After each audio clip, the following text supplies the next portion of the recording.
Como que eu sei, Rangel, se eu preciso do ponto de grout ou não? Primeira coisa é dimensionamento da alvenaria. A alvenaria é dimensionada a compressão simples e a flexo compressão e flexo tração. Ou seja, quando eu aplico uma carga de vento lateral, eu tenho subestruturas, isso aqui são subestruturas de vento 90 e aqui de vento 0,180. Essas subestruturas resistem aos esforços de vento, ou seja, elas contraventam a minha edificação. E aí, beleza, um predinho paradinho lá, como se não tivesse vento, ele só tem carga vertical, né? Mas a gente sabe que o vento existe. E o vento, ele gera um deslocamento nas edificações, e aí ele gera um diagramazinho aqui, ó, de flexo-compressão e flexo-tração. Tá? Flexo-tração é resistida pelo aço, se for necessário, e a compressão é resistida por quem? Pelo prisma. Seja um prisma oco, sem grout, ou seja um prisma cheio. Então, lá no próprio massa, a gente faz esse dimensionamento disso. Eu calculo aqui, né? Então, tem uma aplicação, por exemplo, de uma carga aqui, de vento aqui, nessa parede. Aí eu tenho um deslocamento nesse sentido, né? Da parede, gerando tração e compressão. E aqui eu tenho uma linha neutra. Eu calculo onde é essa linha neutra. Aí, beleza. Calculei qual que é a tensão de compressão. Imagine que deu uma tensão de compressão de 3 MPa.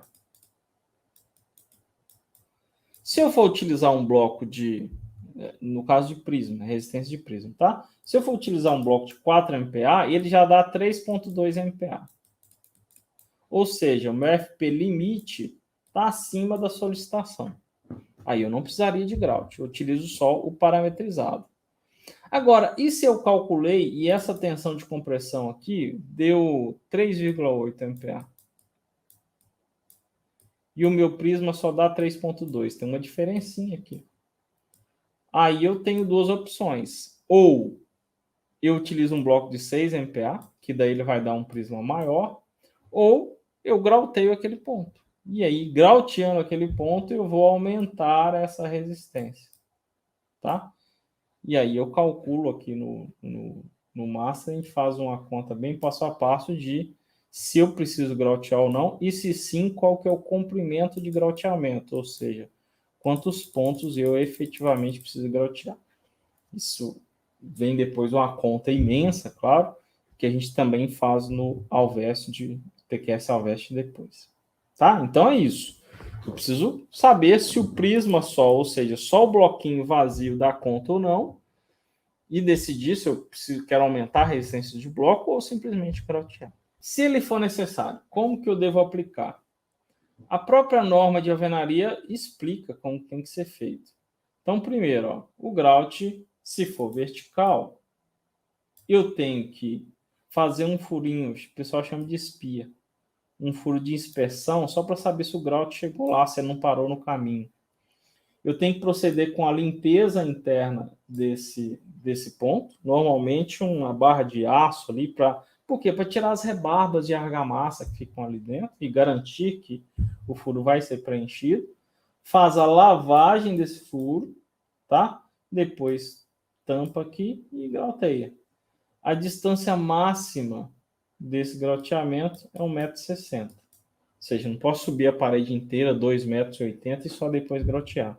Em determinado ponto eu já tenho que fazer um primeiro grauteamento. Aí a norma NBR 16868 diz quanto à operação desse grauteamento. Nas posições em que é executado o grauteamento, a argamassa deve ser disposta tanto nas paredes transversais como longitudinais. Antes de verter o grout, os furos devem ter alinhados e desobstruídos, ou seja, lavados. A ligação da armadura para o traspasse, que deve seguir a recomendação do projeto, se tiver armadura. A altura máxima desse lançamento de 1,60 m, conforme a gente já disse.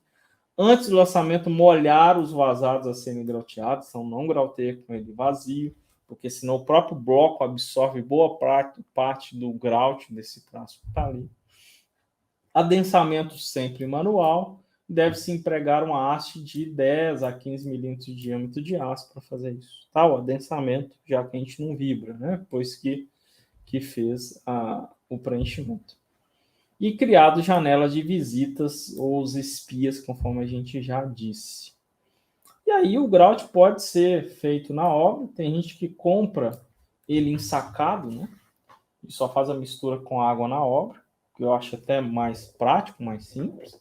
Quando obras de maior porte, ele pode vir usinado também, assim como vem o concreto, e bombeado aqui, ó.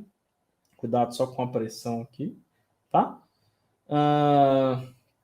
Aqui são o que eu mostrei para vocês, os chamados prismas cheios. Depois a gente faz uma live sobre controle tecnológico, vai ter, tá? Aqui são os prismas cheios dessa obra. Tá vendo? 2 bloquinhos com a junta de argamassa e preenchido com grout. As canaletas aqui. E aqui, para a gente fechar, um pequeno exemplo de sugestões de traços para grout. Tá? Pessoal, o projeto estrutural não especifica grout. Obrigatoriamente, a obra tem que comprar uma carta traço do laboratório, tá? Ou comprar ele ensacado. Então, acho mais prático.